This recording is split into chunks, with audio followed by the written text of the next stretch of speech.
We can't possibly have a sci-fi event. Rob doesn't like me called the Comic Con for some reason, but we can't possibly have a sci-fi event without having something Star Wars related. I've been doing panels all day. This is actually the one I've been looking forward to doing the most, because it's also Star Wars. They've got you two here. We have John Altman, who you'll know. You will know from his very familiar work, Nicholas Scare Review. Look at his filmography. American Werewolf in London, Star Wars, Return of the Jedi. That's why we're going to be in a Star Wars tomorrow. Brian Wheeler.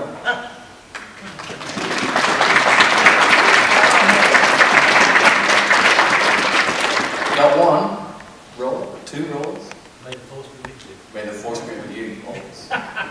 You were also one of my all-time favourite non-Star Wars films, Never-Ending Story. I was indeed. I saw that film 3 times in the same week when I was a kid. I just kept going back, so it's my fault the box office is quite big on that one. I was in the Ivory Tower. You were in the Ivory Tower? Filmed in Germany. Wow. Would you guys like to come around and take a nice little seat? You've got microphones and everything, just pop around with me. There's a secret little escape entrance right here. Nobody knows. It kind of defeats the whole object of having sleepers. We are. They are coming back.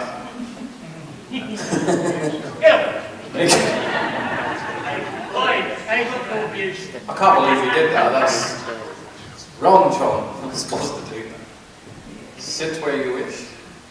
Every table has a microphone.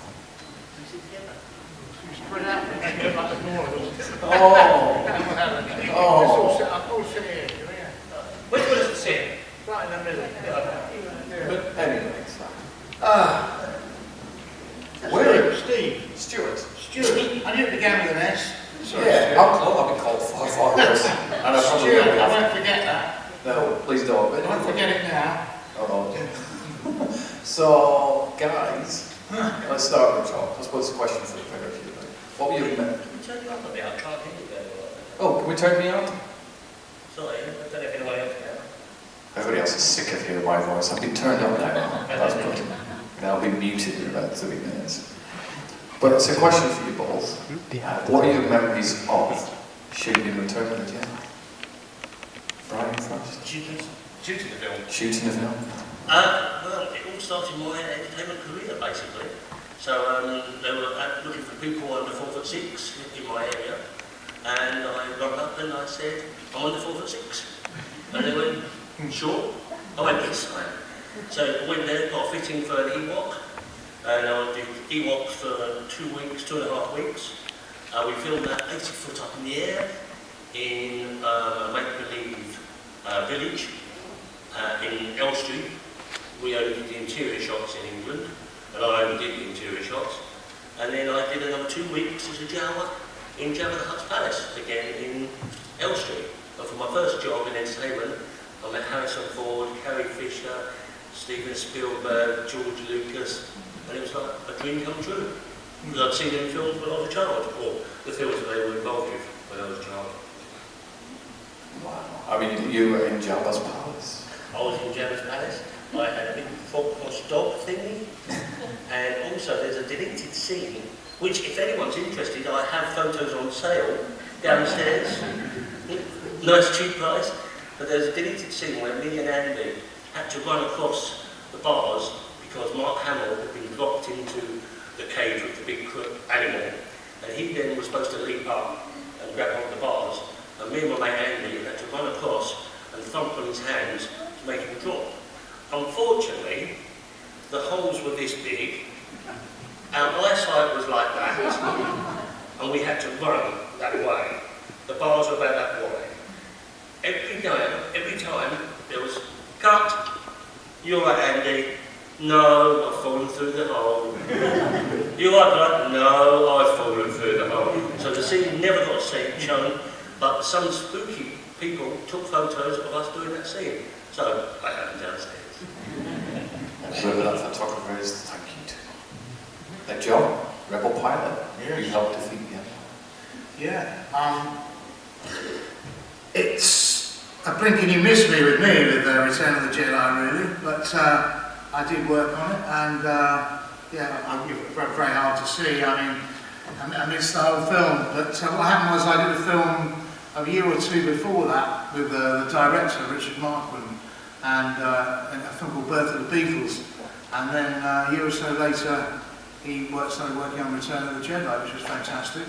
And he was moving on and up, you know. And yeah, so he basically said, "Do you want to come down to Elstree and do like a week or so?" It wasn't. I was only there probably no more than a week. But I don't know. I kind of.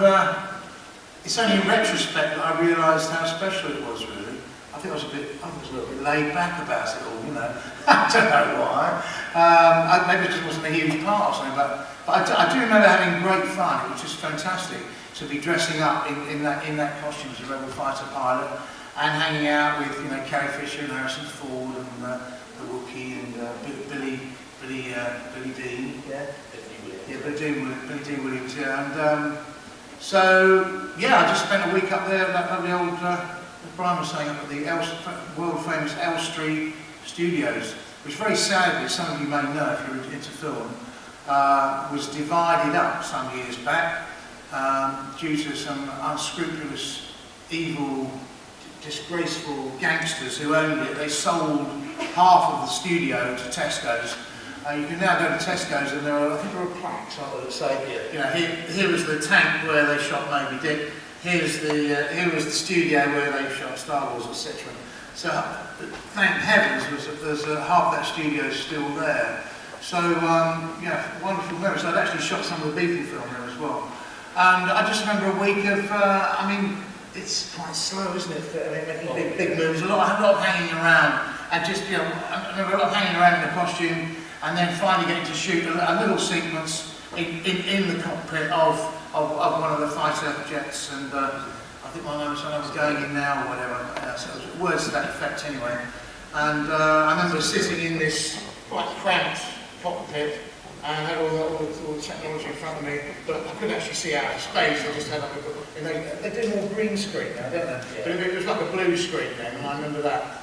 And I remember all these wires that had been connected up that they were using. It all looked quite amazing actually. Yeah.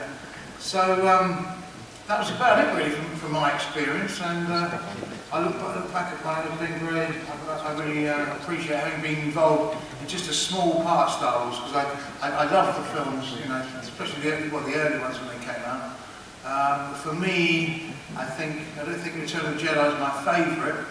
It would be The Empire Strikes Back out of all the films. I found it to be a richer, more colourful, more interesting. I don't know, just in every way. I found the script and photography, etc. to be, I don't know why, it appealed to me more than the rest of them. Excited to see the new ones coming out. Was it coming out in the new year or Christmas? Yeah, Christmas. People are counting down the hours. Yes, I would like to have been involved in that, but it didn't happen. But I did actually recently send an audition tape to the illustrious director and producer, Mr. J.J. Abrahams.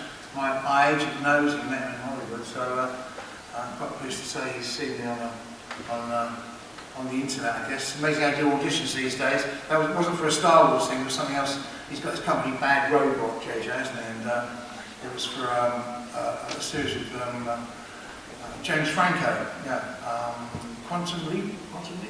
Yeah, it was for a part Turkish guy in that. So as an actor, I was at the local Turkish restaurant. He used to be a guy from Istanbul, and he read the script that I had onto a tape recorder, and that actually was onto my mobile. Very useful, I like that. And so I learned the Turkish Istanbul accent, you know, Americans and all this stuff, you know. And yeah, we sent it over to LA. So JJ's seen me, but I haven't worked with him yet, but I hope to one day. Thank you, JJ. Brian, what would be your favourite Star Wars film, or does Jedi hold that place in your heart because it launched in? Well, Jedi obviously launched it with me, and I felt that it finished off everything. I quite often say to people that everything's in threes, you know, comedies, threes. The best films, threes. Would be Back to the Future was 3, Indiana Jones was 3, and then they did 4. Which We don't talk about the fourth one. Delete the fridge. And then, you know, Die Hard, they did 3, and then 4, 5, 6, 7. Godfather. Yeah, the Godfather. It's 4. Is it 4? Yeah. 3 Godfathers. Countless Die Hards. I think in the time we've been Joining here, the army, 4 more. Yeah. How many Godfathers? 3. So that is my thing. And obviously, it started me off in my career. And it finished off everything for me personally. I didn't know why they went to the first 3 previous to that then. I'm really looking forward to, hopefully they can do the next 3. So we'll see. Hopefully they're more like the original films than the prequels. Personal opinion. Yeah. I like the prequels, I don't love them like I did the original films. Yeah, you know, Star Wars was Star Wars, you know. Why mess with it? You know. So Jawa or Ewok, which was... Oh, Jawa. Yeah. Jawa, definitely. Because they're mischievous, they're naughty, costumes are much easier, they're out to make money. Ewoks just want to be teddy bears. You know, what's that about? For me, professionally wise, Ewok, I was that much fun all the way around me, with a fur carpet over the top. And I could see again with the eyes and they were steaming up. Jawas are just robes to wear after you finished. Yeah, much more lovely. Yeah. And also again for me personally, I was in Jabba the Hutt's palace and there was only 4 Jawas, where Ewoks, there was 40, 50 of us. So, oh, Ewoks, over here. Oh no, not you, you're too tall.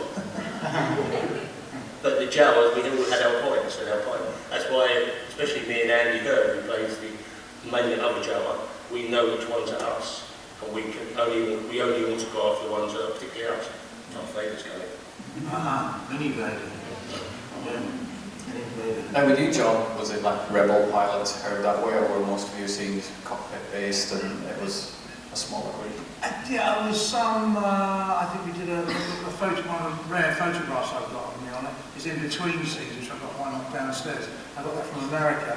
I think we did a scene in the, at the main control room, that must have been, because that's where that photo was taken from. I've got another one with the director, trying to explain what he wants, so we must have been having a briefing, as you would in World War II or whatever, in the hangout, we were having a briefing about what we had off into battle. I just remembered actually, I found a piece of the, they only gave us pieces of the scripts, like secrecy stuff. Yeah. I've got a huge clear out recently because I'm doing an autobiography, and I found my stuff from Star Wars, the script scenes that I did.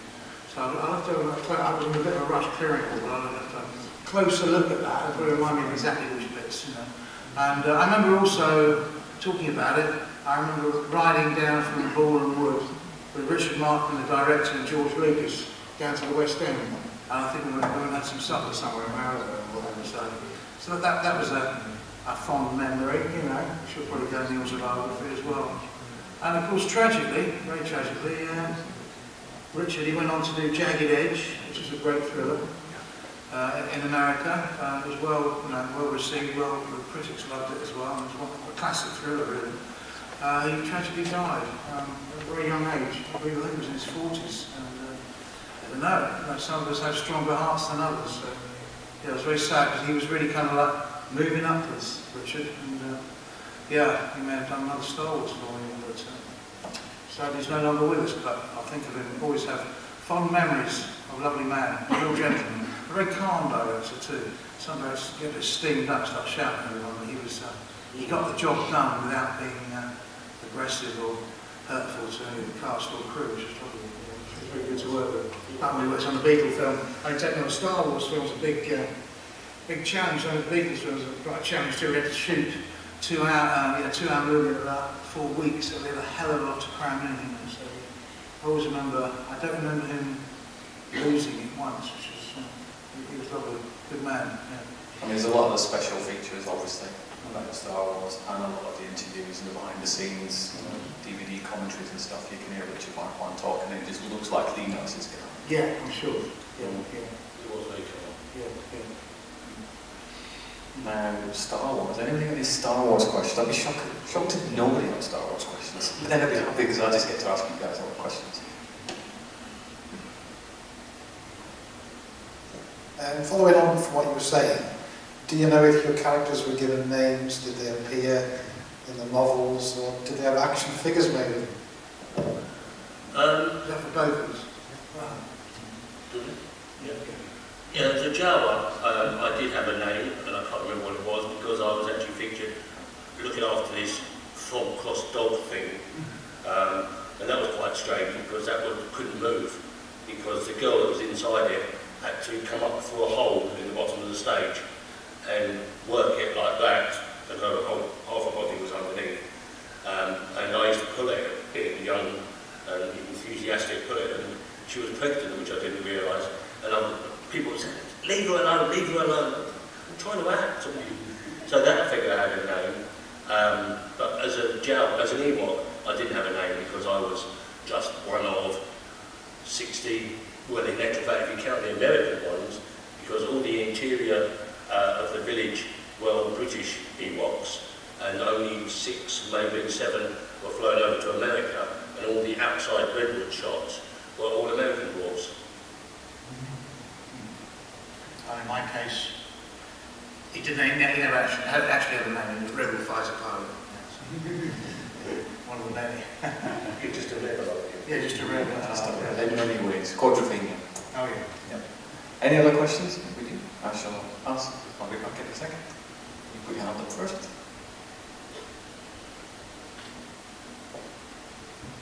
Hi, it's a question for Brian. When you were an Ewok, did you have a speaking part? And if so, is it an actual language that they speak?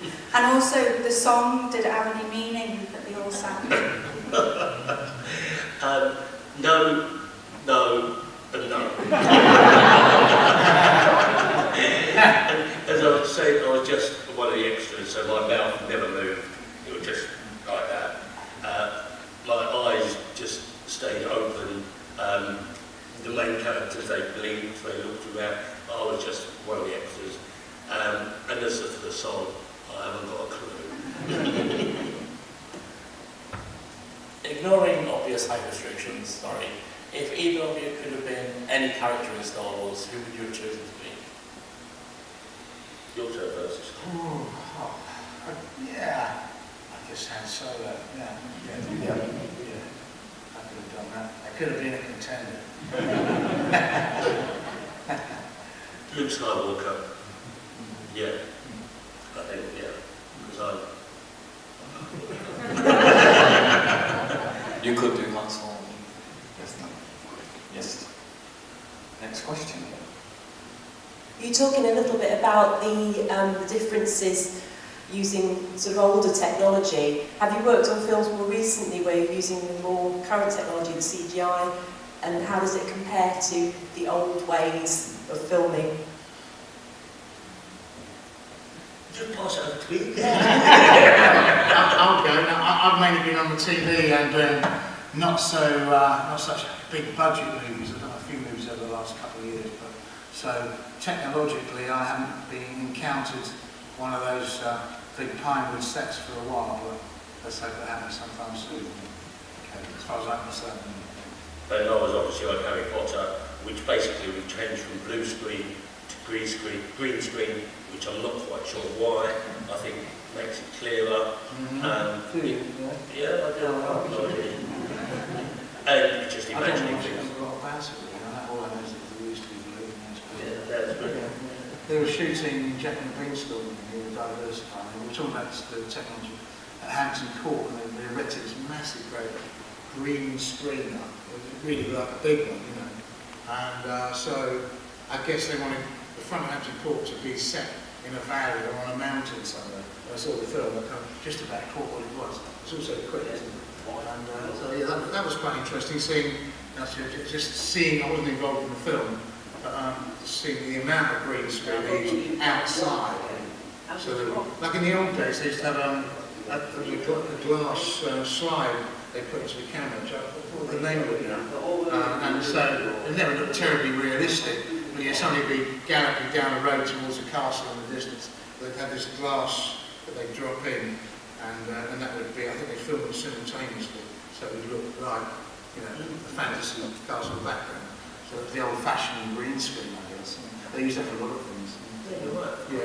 Yeah. Pre-Star Wars, that's for sure. We have a question from a young Lord of the Sith there. And his question is... Did you see Darth Vader? Did I see Darth Vader? Yes. Only when he was on the funeral pyre.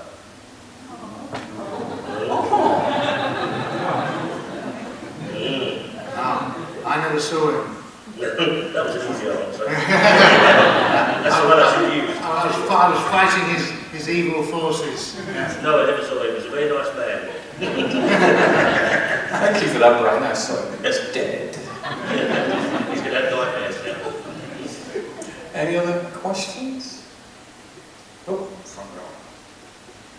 There was a couple of words I forget because I'm usually wondering. You don't move me quickly, do you? No.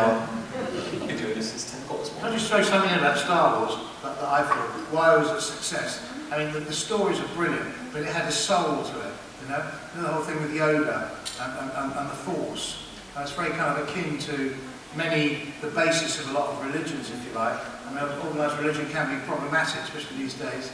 Yeah, I mean, the basis of all faiths, you know, Muslim, Christianity, Hinduism, which I've looked at all of them over the years. I went to India when I was quite young.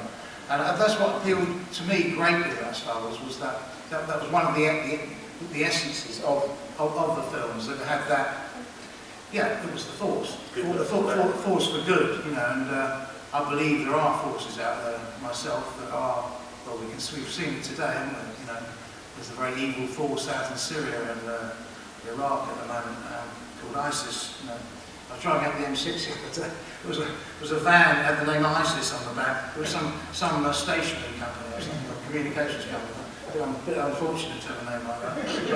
But they might have to change it, of course. That's one of the reasons that it appealed to me. It wasn't just a sci-fi movie with a load of spaceships and monsters or whatever. It had soul, it had a heart. What do you feel of some Jar Jar Binks?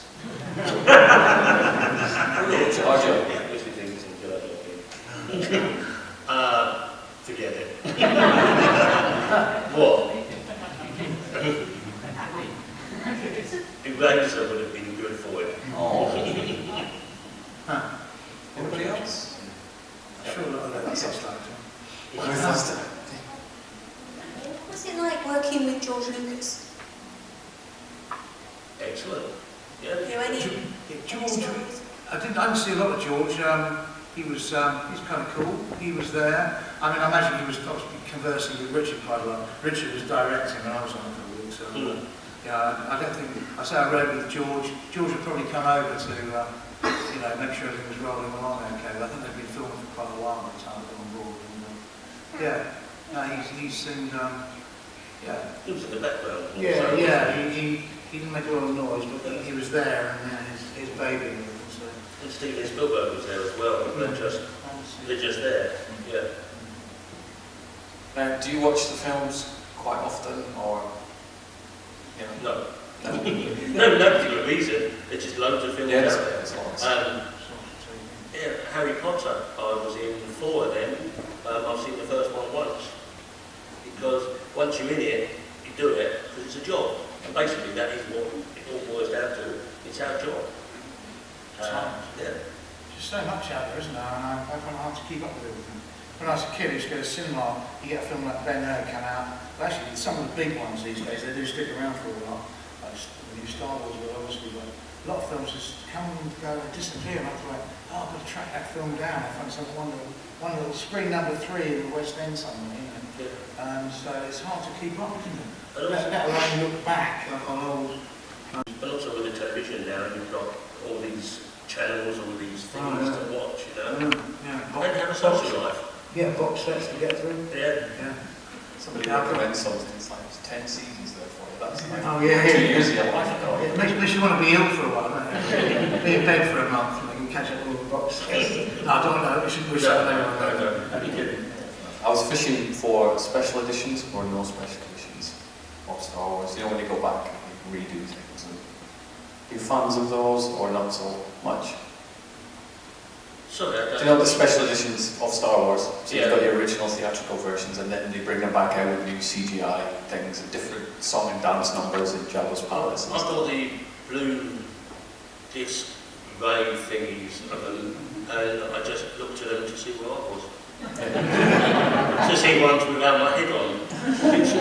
You do actually see me talking to Richard without my Jawa's head on, but that was the only reason.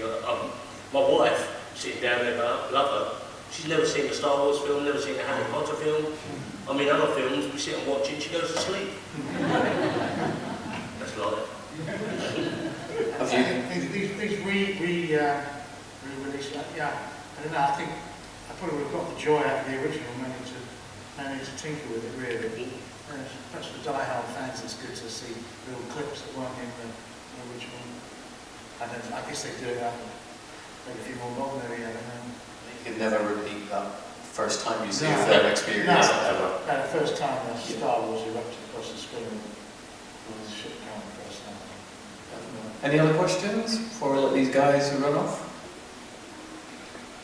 Yeah? This one? Wait, I'm just running it.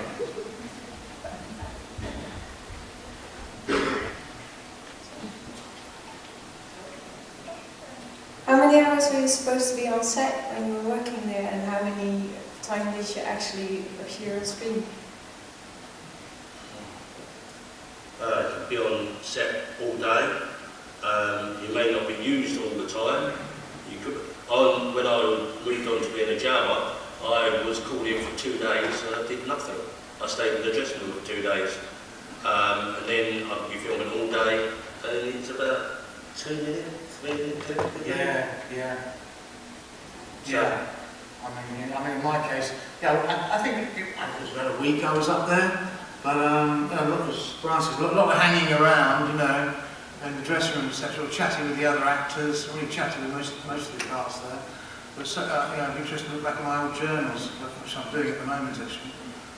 So yeah, I mean, if anything, what I did was probably only a couple of minutes. From a week's work, you know, less film for you. Unlike, I'll digress slightly, but something like EastEnders, they actually make 2 hours, almost 2 hours of drama every week. Some people think it's sort of easy to do. It's actually very, very hard work. When you consider a whole film can take months. Yeah. So there's a huge difference there. Anyway, yeah. Does that answer your question? Just to make it run. Thank you.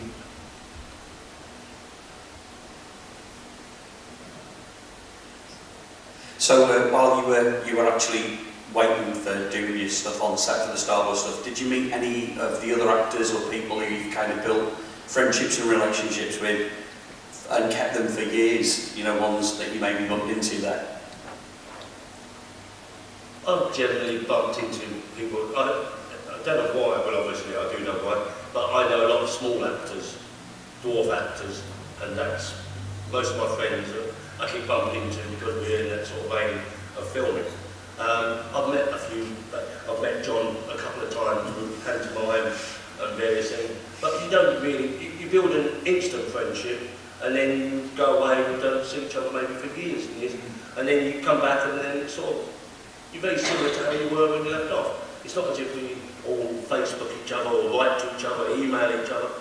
You come together, do the job, go away again. I think that's... Yeah, I mean, for me, I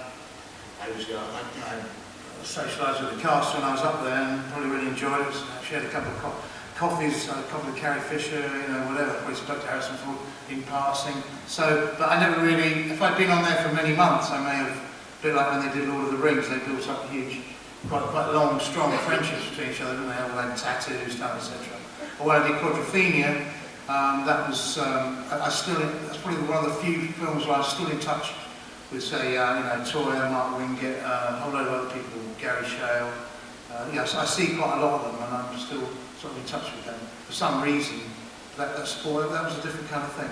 And we spent quite a bit of time, so it's not always the case. As Brian said, in our business, you maybe do a tour and you might keep in touch with one person, or nobody, or three people. But it's actually quite hard to keep in touch with everybody as well. So you meet so many people in our business, so you can't keep in touch with everyone. Drive impossible.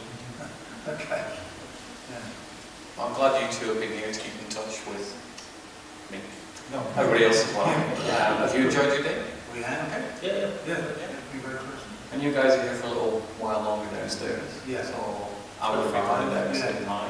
And nice to say hello down there. We've still got a few pictures left. We have indeed. A couple of t-shirts. So first left when you come into the signing room, that's where we'll be. The Return of the Jedi section. Ignore the rest of them, just come and see us. I've got to say one thing before we go, is that somebody not too far from me had sent me an email about they wanted to ask me questions. That was you. That was me. And I finished the letter, where the initials were, "May the Force be with you." And I finished off the letter like that. And he said, "Okay, first question, what does that mean?"